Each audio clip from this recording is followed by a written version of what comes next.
one of my pet peeves has been so many incredible people who have created tens and hundreds of billions of dollars of wealth. Yep. Who are sitting on the sidelines and not betting it to make the world a better place. You talk about the people who are cruising the Mediterranean on their yacht. I've asked myself the similar question. I'm in a group chat called the B-Boys Club. Mm-hmm. And it's all boys who have sold a company for at least $1 billion.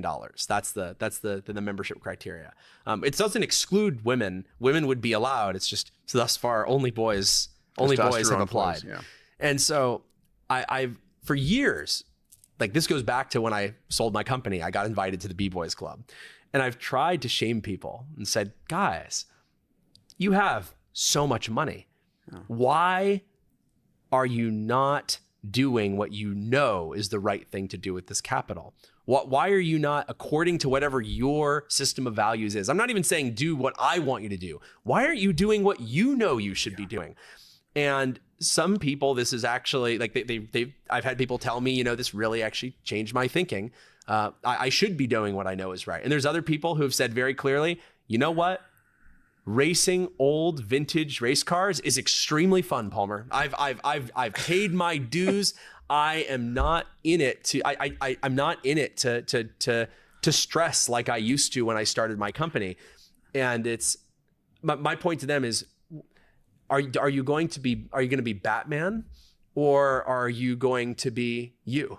I'm not saying everyone should become a vigilante crime fighter, but why wouldn't you use your resources to do the thing that as you know well should as be your done? Intelligence, right? Well, because giving away money is the easier part. That's of a it great too. point. Well, money, intelligence, and network, and reputation. Yeah. Why was I able to start Anduril?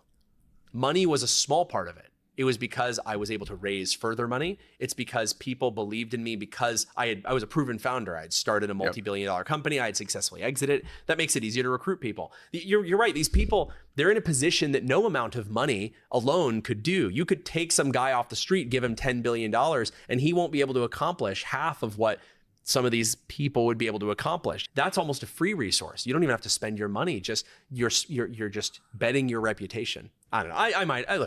Hopefully I don't piss anybody off who's done the giving pledge. But the way that I look at it is, when you pledge to give away your money, what you're really saying is, I think other people can do more good with my money than I can. I think that my view of the world will be more competently executed by others than myself. Yeah. And on the one hand, I mean, look, maybe there's people that are like that for real. Maybe some of them, they are truly mentally not what they used to be, physically not what they used to be. But for many of these people, I think that they absolutely could achieve their goals better than handing it to a non-founder NGO to go and to a bunch of lawyers to go and correct. That's why I haven't done it. Yeah. My thinking is, look, I've got a view as to how the world should be. Yeah. And I don't think that there's anyone else who's going to more faithfully execute on that than me. So my proposal when I'm all old and used up, maybe I'll change my mind. Yeah, but